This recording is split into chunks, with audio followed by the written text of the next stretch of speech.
Thank you for having me, and thank you for memorializing the women icons of the civil rights movement. It speaks volumes to this community and to this state, so thank you.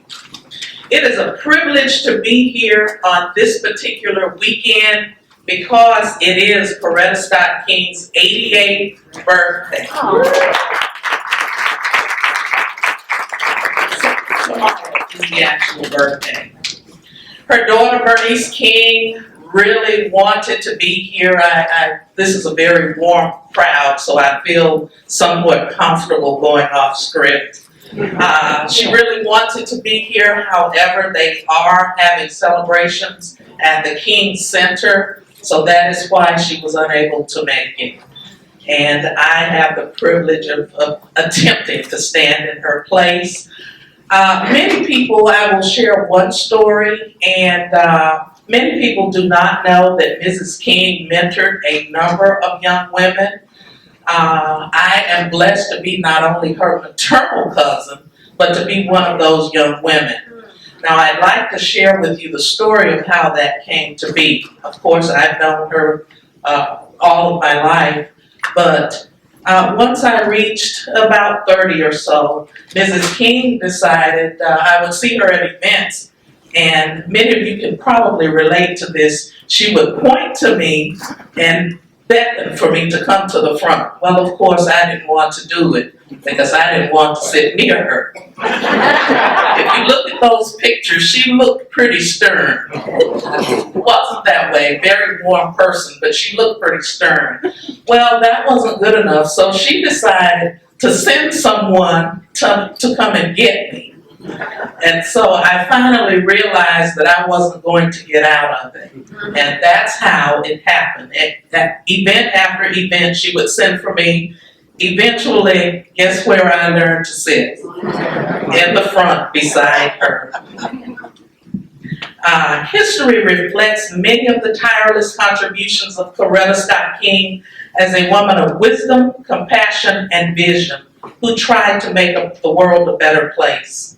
She was a great civil and human rights leader, but to fully appreciate her contribution to society, we must understand the early influences which helped to shape her journey. Born in Alabama, 1927, Coretta's earliest experiences were set against a backdrop of segregation, legalized cultural oppression, and an economy where well-paying jobs were few.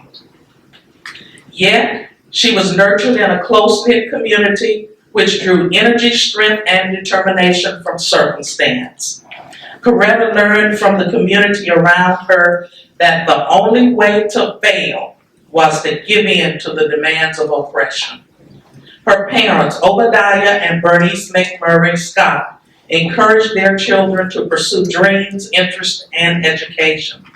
They never let their daughters avoid something because they were girls. Her father often said, "You can do anything anyone else can do." And I guess she got that in her head. Later, after marriage, Mrs. King balanced raising children and civil rights in the 1950s and 60s.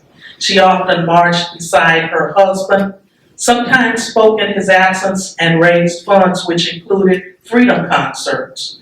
We know that women have shaped the struggle by supporting, organizing, and leading the struggle since slavery. Although largely unrecognized, these vital roles continued throughout the civil rights movement. In New Lady magazine, 1966, Mrs. King stated in part, not enough attention has been focused on the roles played by women in the struggle. By and large, men have formed the leadership in the civil rights struggle, but women have been the backbone of the whole civil rights movement.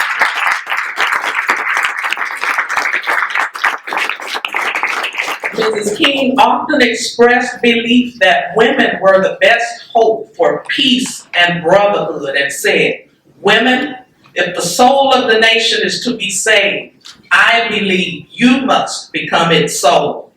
She called for women to dedicate themselves to the task of remaking society resulting from the ills of injustice, poverty, racism, and war.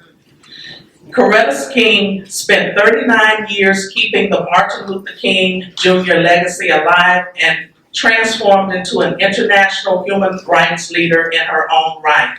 She is the reason Martin Luther King Jr. is the world's most beloved leader today. Some abbreviated, very abbreviated highlights of her legacy. Now, prior to starting, this was 5 minutes and 38 seconds. Included the Martin Luther King Jr. Center for Nonviolent Social Change, which was formed to teach Dr. King's philosophy and empower others to live a nonviolent lifestyle. During her lifetime, the King Center trained tens of thousands in Dr. King's philosophy and principles. She recognized the need to train young people and deeply desired to incorporate all in methods of nonviolent social change. She stated, struggle is a never-ending process. Freedom is never really won. You earn it and win it in every generation. The last contribution I want to mention is certainly the federal holiday. In 1983, she brought together 800 human rights organizations to form the Coalition of Conscience at the 20th anniversary of the March on Washington. Later that year, after lobbying for 15 years for support, the Dr. Martin Luther King Jr. federal holiday was passed by an act of Congress with bipartisan support.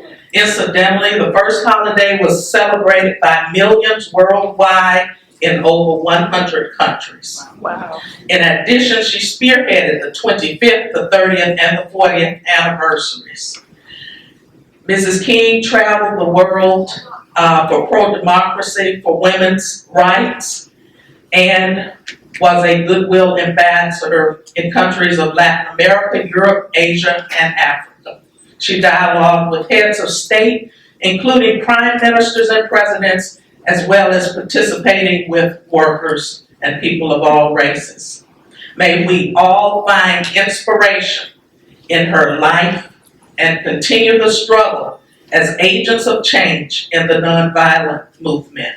Let us all march on until victory is won in our nation and world through nonviolence.